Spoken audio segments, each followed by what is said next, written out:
dia para você, um ótimo domingo! Que bom ter você aqui comigo para mais um dia de estudos. Neste domingo eu quero você com a sua lição na mão, porque nós vamos falar sobre o Rei dos Judeus. Sabe que quando Jesus estava lá esperando o resultado de tudo aquilo, estava ele de um lado, Barrabás de outro. Então Pilatos ali em algum momento ele sugere soltar Jesus. E aqueles que deveriam ser o seu povo, aqueles que deveriam defendê-lo, os judeus, zombaram das palavras de Pilatos. Riram da situação. Falaram, soltar Jesus? Claro que não, solta Barrabás. E aí prova mais uma vez aquele verso onde diz que Jesus veio para os seus não o reconheceram. Jesus veio para salvar, para alcançar, para amar, e o povo escolhido, um povo com uma longa história de peregrinação, um povo de uma longa história de dependência em Deus, não reconheceu o seu rei. E ali, num ato de zombaria, num ato de deboche, eles colocam na cruz de Cristo a seguinte frase: o Rei dos Judeus. E mal eles sabiam que ali eles estavam afirmando quem Jesus era.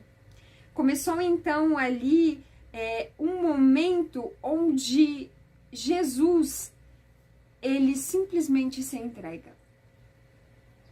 Ele em nenhum momento ele gritou, ele reclamou, ele se defendeu, ele falou, não preciso passar por isso, porque Jesus, ele era ser humano. Ele estava aqui como ser humano.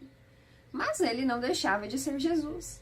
Então, se ele quisesse, tudo aquilo poderia ter acabado ali. Inclusive, aquelas pessoas poderiam ter sido exterminadas ali naquele momento. Mas Jesus continuou entregando-se, continuou servindo ao Pai, continuou cumprindo a sua parte no plano, porque ele sabia que isso levaria muitos e muitos dos seus filhos à salvação. A responsabilidade de Pilatos, como governador e juiz, era simplesmente libertar Jesus. Talvez ele quisesse despertar simpatia por Cristo, que estava ferido, ensanguentado, e se esse for o caso, a ideia acabou falhando. Eu sei que ser um rei exige extremas responsabilidades. Às vezes a gente, no trabalho, na posição que ocupamos, nós temos responsabilidades gigantescas, problemas enormes recaem sobre nós e muitas vezes nós nos sentimos pressionados a resolvê-los da forma que o outro quer e não da forma que deveríamos fazer. A pressão, ela existe na nossa vida desde a infância. Na escola a gente é pressionado pelos amiguinhos, os amiguinhos, você não vai fazer, e começa com piadinha, com brincadeirinha. Na escola, ali no ensino fundamental, ensino médio, faculdade, a pressão sempre vai aumentando ao longo da vida. E aí nós compreendemos em alguns momentos que nós acabamos agindo como Pilatos. Por mais que a gente queira fazer o certo, nós acabamos indo com a multidão. Nós acabamos indo com aqueles que estão ali insistindo no erro.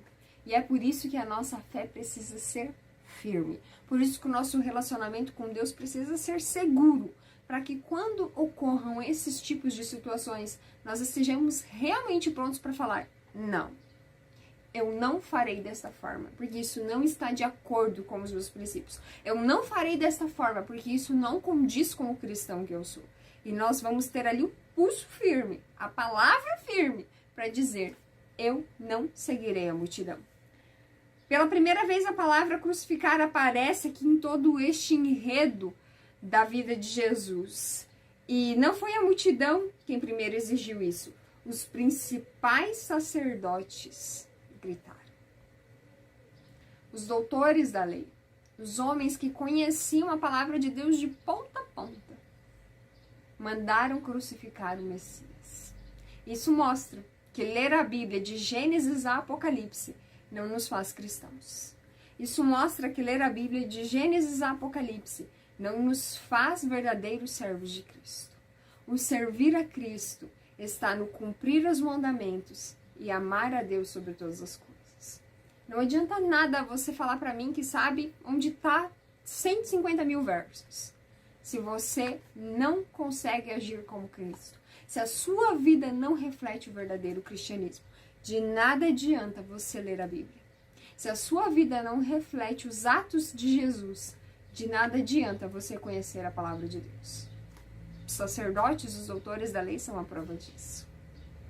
Que a nossa vida seja dedicada em mais que ler a palavra de Deus, em compreendê-la e vivê-la plenamente. Que a nossa vida seja um reflexo da vida de Jesus. Que o nosso ministério, que as nossas ações sejam um ministério de amor para com os outros, assim como era o ministério de Jesus. Eu espero você aqui amanhã para mais um dia de estudos, mas claro, aproveita que você está aqui, compartilhe esse vídeo com a galera lá da sua classe.